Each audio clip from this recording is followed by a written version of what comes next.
এখানে আছে গুঁড়ো চিনি, বিট লবণ আর যে কোনো ফ্লেভারের আইসক্রিম নিতে পারো তোমরা। আমার কাছে যা ছিল আমি সেটাই নিয়েছি। এবার তরমুজটাকে ঠিক করে কেটে ছোট ছোট পিস করে কেটে নেব। তোমরা তোমাদের সুবিধা মতন ছোট ছোট পিস করে কেটে নেবে।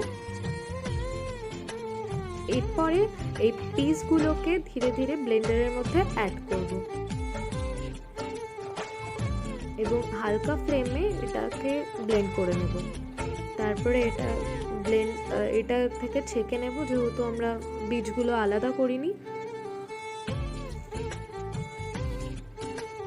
ছেঁকে নেওয়ার পর এটা একদম একটা লাইট জুস টাইপের হবে।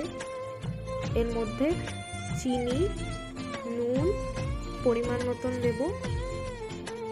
তোমরা লবণটা স্কিপও করতে পারো চাইলে। এবার এর মধ্যে আমরা আইসক্রিম দিয়ে দিচ্ছি।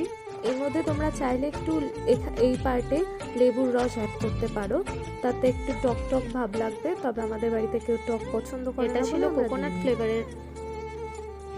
তো এবার এটাকে আমরা মোল্ডের মধ্যে ঢেলে নিচ্ছি। এবার এটাকে ফ্রিজিংয়ের জন্য দিয়ে দেব।